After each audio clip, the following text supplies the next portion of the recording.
Hey everybody, it's Jason Blaha here with Jason Blaha Strength and Fitness, and today I'm going to chat with you guys and gals briefly about the two most crazy fad diet cults, and that's going to be vegan and carnivore. And in my opinion, these two ideologies are pretty much the same thing. There's a slight difference though between them. In the sense of the mindset they're coming from, in that vegans try to pretend that they have a moral framework to work from, but in reality, I've noticed a lot of them.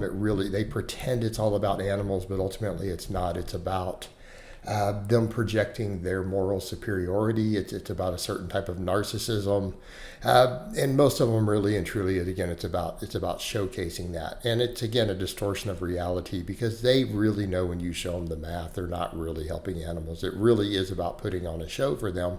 Whereas in carnivores are coming from a mindset of conspiracy theory and questioning authority and questioning any sort of science, right? That everything is government bad, anything organized bad. So it comes from a place of extreme skepticism to the point of conspiracy theory.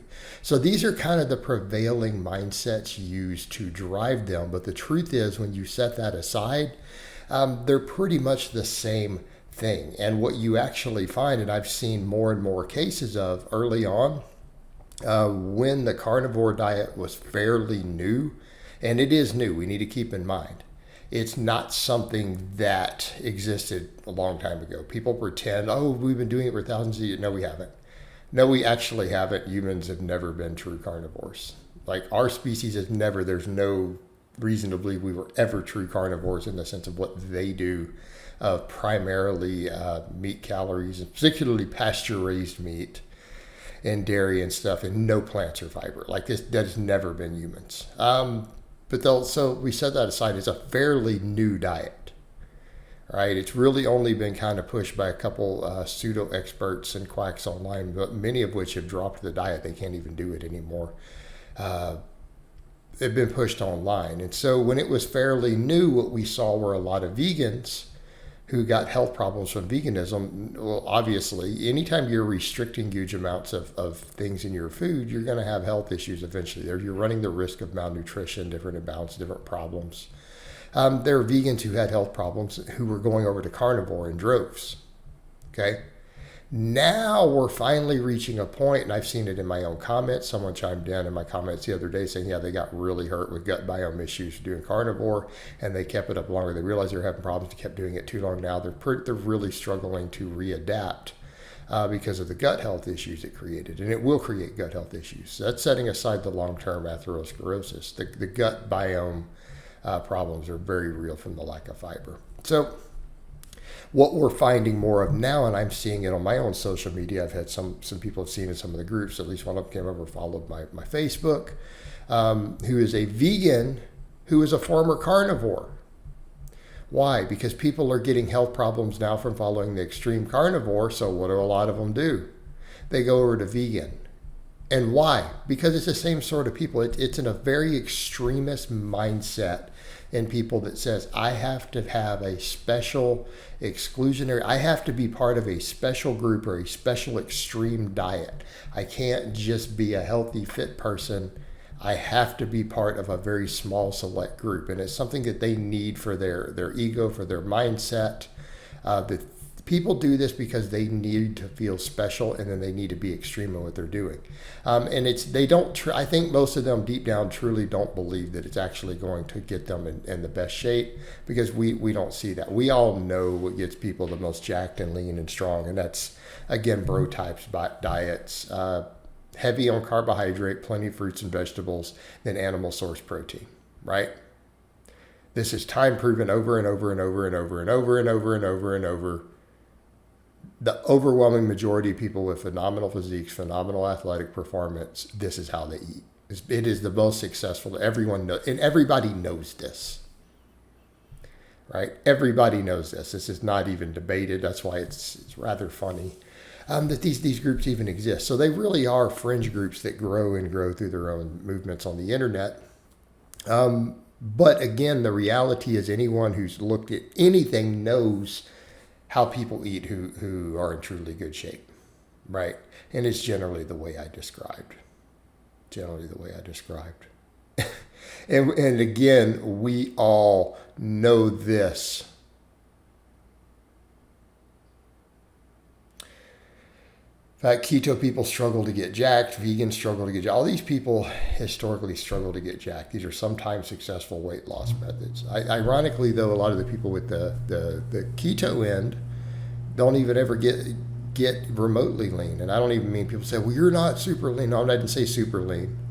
I've seen plenty of keto people for decades who struggle to get under 20% body fat. Okay, which makes sense. They're pouring down massive amounts of saturated fat. Okay, they're pouring it down. So the problems that we run into is that ultimately neither diet is going to be successful for people in the pursuit of body composition. Let's set aside the various health claims. But what I will say is, no, it's going to be difficult to have ideal health if you have deficiencies as a vegan. We all know this, common sense. You're not getting enough animal protein. You have to supplement tons of things. And if you don't, you will have health problems. And the problem with a lot of the vegans is I've met vegans and there's stuff like, well, I don't really need that. If you really go look, we got our B12 here or there, so I don't need to supplement it. Like they really and truly buy into the fact that it's healthy, not just the ethical side, which again, this is a problem. You have to take great care to not have deficiencies on that type of diet. You know, you're going to get potentially omega-3 deficiencies, definitely B12, definitely iron, things like that. Requires supplementation, right? So if supplementation didn't exist, vegans could never be healthy, okay? It would be impossible without the existence of supplements, and at least supplements added to foods, to be healthy on a vegan diet. Like this is understood. Hopefully it's understood. It's problematic. Same thing with the carnivore end. You're never going to be truly healthy. That elevated LDL is the big one. And they are in denial of it, but we see it even in like that recent keto study. The fact that the no fiber, the cancer risks from the low vegetables, low fiber are going to go through the roof. Gut biome issues are going to be a problem, but they pull the line of, well, it'll be okay. I only need the healthy gut biome if I want to eat fiber or carbs again, and I'm never going to do that. Delusional mindset. Sure, you're messing up your ability to eat a lot of it in the future because your gut could have permanent issues. So you're basically making a lifetime commitment, potentially. But that's what they're claiming they're going to do, but they're not. Because once you start having those other problems, you're going to have to quit doing it. But ultimately, yeah, they're both crazy cults, and they're always going to be difficult to build muscle or make gains on. The vegan one, obviously, due to the protein, your whole life has to revolve around protein to gain muscle as a vegan. It has to. The only vegans who successfully do it, they have to obsess over protein intake. It's not about, hey, I can just eat a healthy plant-based diet. No, they have to obsess over protein or muscle. It really is a problem. They're going to have to really focus on getting enough in because of the lower bioavailability and the lower protein content. So they're either living on shakes or they're obsessing over protein in their food. They're going hard in the soy. They have to. The carnivores, the issue they're going to run into, the lack of carbohydrate. It's going to be hard to get optimal training in. You're going to struggle with glycogen stores. You're going to struggle with insulin sensitivity because of the saturated fat. They're always going to struggle to have good and proper insulin responses. They're going to tend to overproduce insulin. And we see that in the deep keto diets with high saturated fat. They all have, they're insulin resistant as a general rule in their blood work. Elevated fasting glucose, elevated fasting insulin. We see this every time. You're seeing the same thing in carnivore. All right, the insulin resistance they're developing in their muscle tissue. They're going to have larger insulin responses than people on carbs sometimes, just from the protein, but they're going to be insulin resistant from the huge amounts of saturated fat. So we tend to see their things like fasting glucose and stuff tends to be high. They're all pre-diabetic very, very quickly.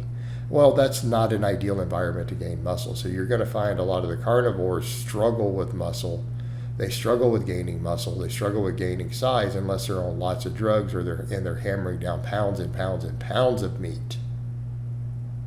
Okay? And that's the ones we see get away. It's not the ones eating the bacon and the butter who build any real muscle. It's the ones eating 4 pounds of meat a day and using steroids. Okay, they can get away with it. The other guys, not so much. But again, they're both crazy, crazy cults. All right, guys, but that's really all I have to say on that today. I hope it's been informative, and I'll talk to you guys and gals next time.